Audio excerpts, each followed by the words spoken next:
extensive experts sitting here at the station. We have just watched this heart-wrenching video, and I don't think I need to add anything on top of this, what we have seen for a second. As I speak, what is happening in parts of Pakistan, where these terrorists and ravaged organized in all of the local corners of Pakistan. 33 million people have been affected, 1,700 people have died, including children, and standing crops of more than 4 million acres of land have completely been washed away. About 2 million houses, partially or completely damaged. And as we've seen, the estimates of World Bank, they figured an amount of $30 billion as loss to the economy and damage to our properties and assets. Now, the point of issue is that we are one of those countries around the globe which do not emit more than 0.8% of greenhouse gases, and yet we have become victim of this raging floods, which has ravaged our country, which can't be explained enough in words. Ladies and gentlemen, therefore it's very important that no other country should become victim of this climate-induced floods. We have suffered, we have become a victim of it for no rhyme or reason, no further cause. Now it's high time for this August Assembly to consider passionately and go into the depth of this situation and find out why we should another country to become victim of this situation which happened to us. Today we're still going through the phase of relief and rescue, and stagnating water is a very big threat to the health of our people, our children, our mothers, our daughters, and millions of people who are marooned by water.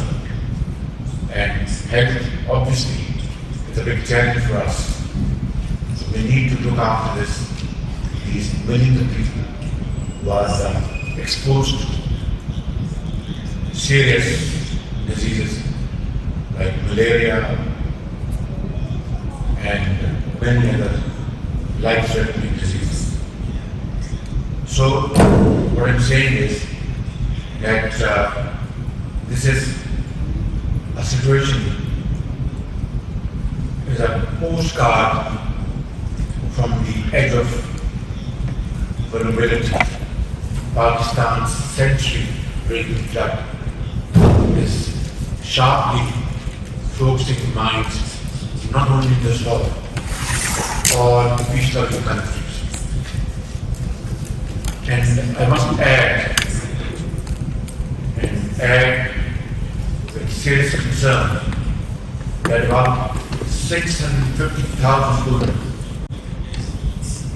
are pregnant and close to childbirth under open skies. I myself have been to tents and seeing mothers giving birth to child night before or just a few hours before I reached that particular place. So it's a epitome of helplessness, and which must not happen again. Easier said than done. But then it's our collective responsibility, our duty, especially global north, which has to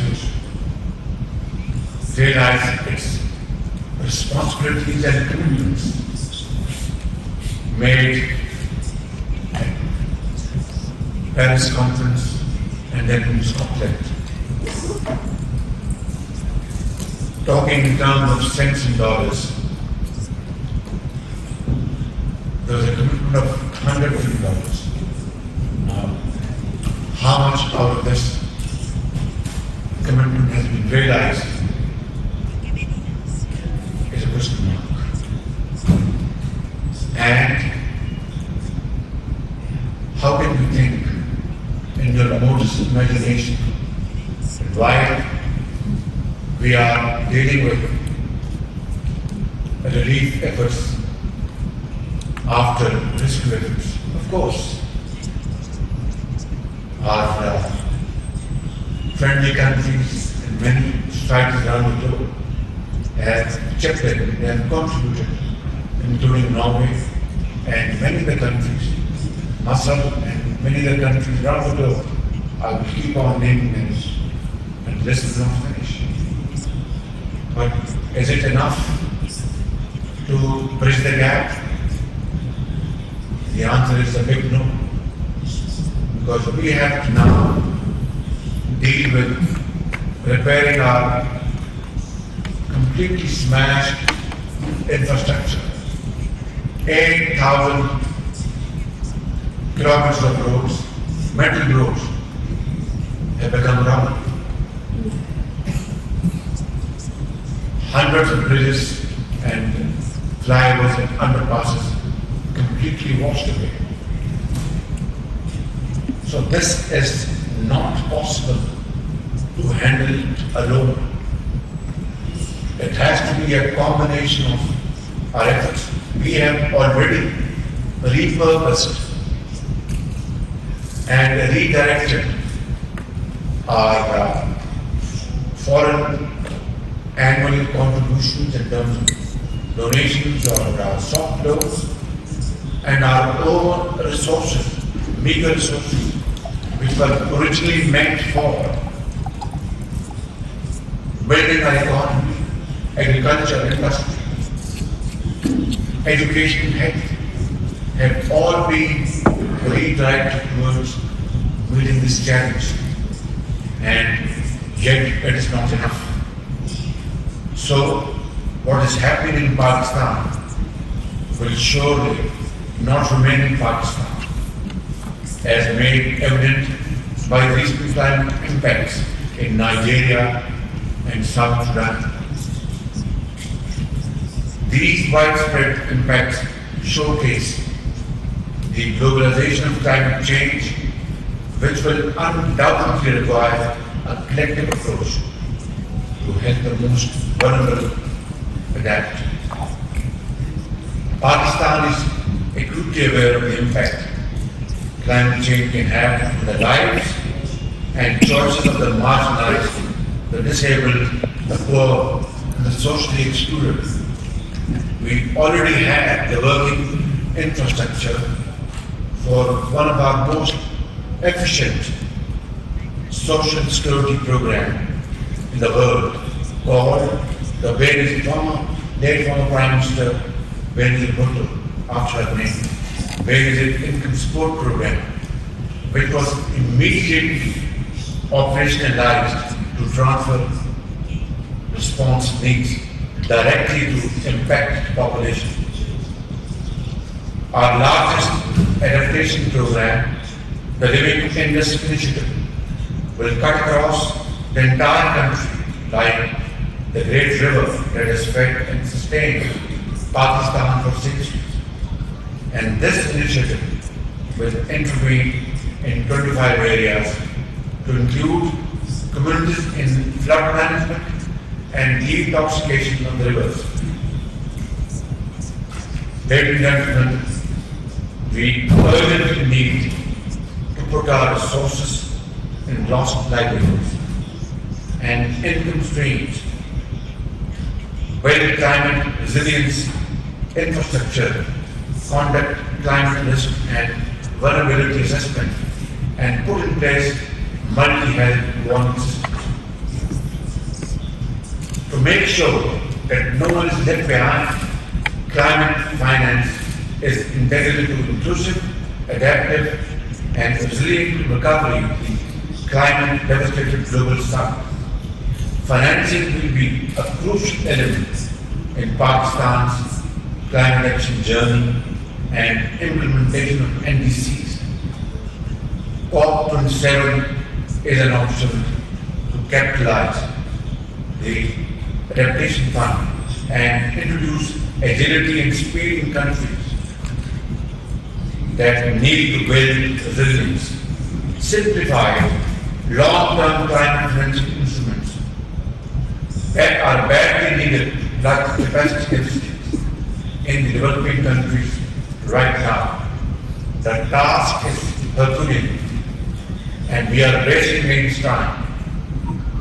Yet, alhamdulillah, we are resilient people, but we cannot do it alone. This COP comes at a pivotal time for humanity.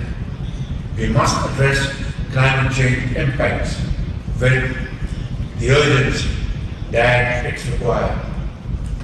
The burden of climate change must be shared, and this is very important, ladies and gentlemen, equitably rather than equally.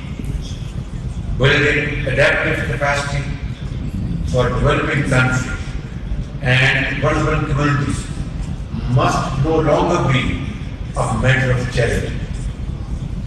That's very important. It is about climate justice and fair play. This is an opportunity for us to seize the moment and secure the future of the most vulnerable population of the world.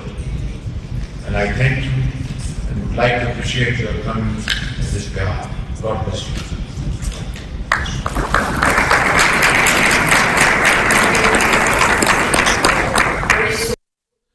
Climate change and